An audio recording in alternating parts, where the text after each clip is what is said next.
नमस्कार दोस्तों, राधे राधे, जय श्री कृष्णा। आप सभी भक्तजनों का हार्दिक अभिनंदन करती हूँ अपने YouTube चैनल पर।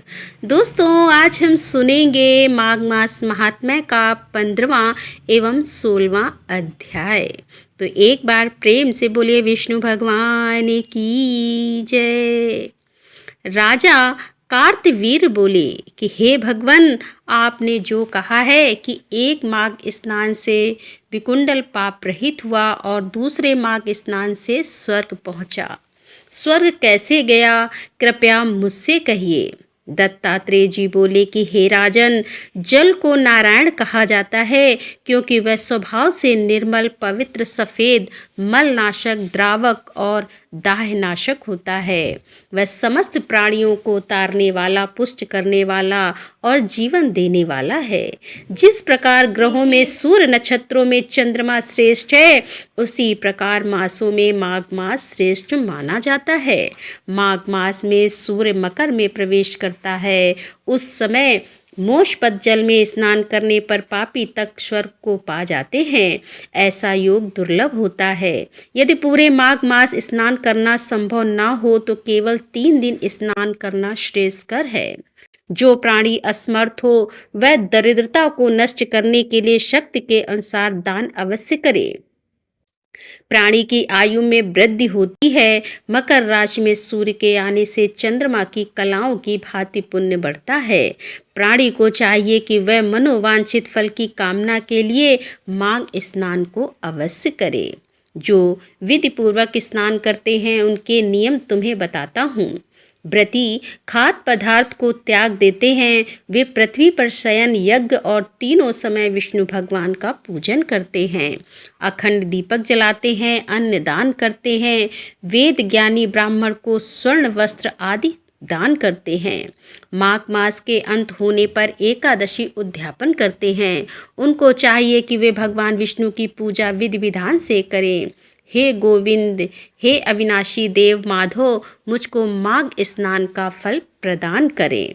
ऐसा कह स्नान करें और वासुदेव, कृष्ण, हरि, मुरारे, माधव आदि नामों का उच्चारण करें।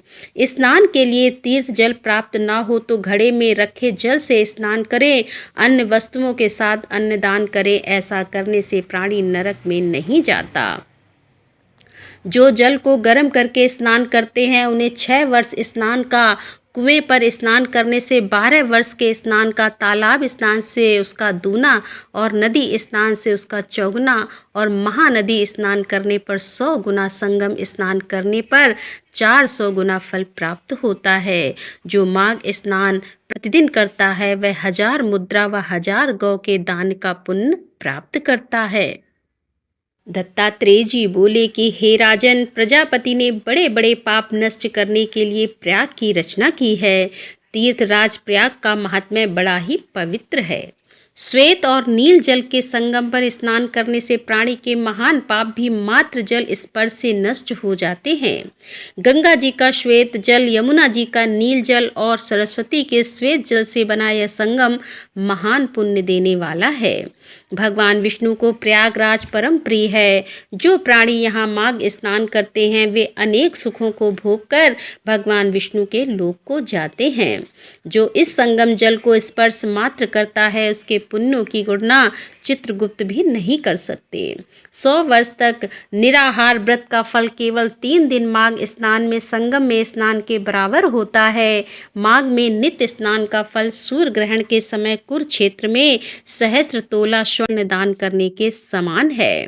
माघ में प्रयाग स्नान करने का फल सहस्त्रों राज सूर्य यज्ञों के फल से भी ज्यादा है। माघ मास में संसार भर के तीर्थ और सारी नदियां स्नान के लिए आती हैं। त्रिवेणी के जल में स्नान करने पर जन्म जन्मांतर के पाप नष्ट हो जाते हैं। गंगा जल का स्नान कुरुक्षेत्र के समान फल देने वाला है। काशी में गंगा स्नान उससे 100 गुना फल देता है। प्रयाग का स्नान काशी स्नान से 100 गुना अधिक फल देता है। उत्तर वाहिनी गंगा यमुना का संगम दर्शन मार्ग से ही महाफल देता है एवं ब्रह्म हत्या जैसे पाप नष्ट हो जाते हैं। संगम स्नान करोड़ों जन्म के पापों को नष्ट करने वाला है। और त्रिवेणी में स्नान करने के लिए माघ मास में ब्रह्मा, विष्णु, महेश, रुद्र, आदित्य, मरुदगण, गंधर्व, लोकपाल, यक्ष, किन्नर, मैना, अणदमानी, सिद्ध ब्राह्मणी, पार्वती, लक्ष्मी, सची, अदिति, दिति, समस्त देव नारियां, नाग पत्नियां, धृताची, मेनका, रंभा, उर्वशी, तिलोत्तमा एवं पितरगण इस कलिकाल में भी गुप्त रूप से स्नान के लिए आते हैं। माघ मास में त्रिवेणी में 3 दिन स्नान का फल अश्वमेध यज्ञ से कई गुना अधिक है। हे राजन, पापात्मा राक्षस की मुक्ति हेतु कांचमालिनी ने अपने माघ स्नान का फल दिया था। तो दोस्तों, यहाँ पर माघ मास महात्म्य का 15वां एवं 16वें अध्याय का समापन करते हुए इसके आगे की कथा हम लेकर आपके सामने फिर उपस्थित होंगे। तब तक के लिए राधे राधे, जय श्री कृष्णा, हर हर महादेव, जय भोलेनाथ की।